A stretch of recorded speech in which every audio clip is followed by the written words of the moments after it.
welcome to Diabetes Connections in the News. I'm Stacey Sims, and these are the top diabetes stories and headlines of the past 7 days. As always, I go live on social media first, and then all sources are linked up at diabetes-connections.com when this airs as a podcast. The news is brought to you by the world's worst diabetes mom, real-life stories of parenting a child with type 1 diabetes, winner of Best New Nonfiction at the American Book Fest, and named a Book Authority Best Parenting Book. It's available in paperback, ebook, or audiobook at Amazon. Our top story this week, nonprofit drug maker Civica expects to launch lower-cost versions of insulin in the United States. Civica says it will produce 3 copycat versions of insulin and make them available at roughly the same price for all customers once approved by U.S. health regulators. The company's products, which would be available as both vials and pre-filled pens, are biosimilars to Sanofi Lantus, Eli Lilly's Humalog, and Novo Nordisk's Novolog. The maximum price, no more than $30 per vial, no more than $55 for a box of 5 pen cartridges. Civica was launched by 7 health groups to make essential medicines available at affordable prices. They expect to file for regulatory approval next year. Products available in 2024. Tandem has issued an urgent field safety notice. This is in Europe only and is for the t:slim X2 pump with basal IQ technology. According to the notice, a user could inadvertently program and confirm a basal rate with an incorrectly placed decimal point. And that could mean giving too much or too little insulin. Tandem says you can continue to use the pump after confirming your basal rates are correct. A software update is coming. Again, this is in Europe only, and it is not an issue for any pump with control IQ.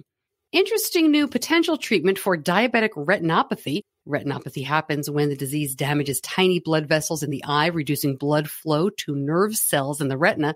Treatment can be injections or laser surgery. These scientists are looking at photobiomodulation, which involves irradiating the eye with far red to near infrared light. This increases oxygen-rich blood flow to the retinal cells. They use an LED contact lens to get the light exactly where it's needed. No human tests yet, so this one is probably pretty far off. I don't have much of an update about diabetes aid to Ukraine, except that it is still very much needed. If you are so inclined, we will link up where you can donate. One partnership I did not mention last week is one between the Ministry of Health of Ukraine, a group called Direct Relief, and the International Diabetes Federation. They're working closely together to understand where supplies are short, secure donations within, and deliver them quickly to where they're needed. Lots of links to vetted organizations in the show notes and here on our Facebook page. The ordinary blood pressure medication Verapamil continues to show benefits in treating type 1. Patients taking Verapamil required less insulin 2 years after a type 1 diagnosis and also showed evidence of other surprising benefits. These researchers caution that their study is pretty small. It needs to be confirmed by larger clinical studies, but there are a few going on right now. The preservation of some beta cell function here is very promising. 2 pieces of good news about insurance coverage. Our friends in Ontario in Canada will finally get CGM coverage. Starting March 14th, the Assistive Devices Program will cover funding for CGM and related supplies for people with type 1. And in the U.S., military families will have pharmacy coverage for Abbott's Freestyle Libre 2 under TRICARE Health. This should make the flash glucose monitor available with 0 copay to TRICARE members, and this begins next month.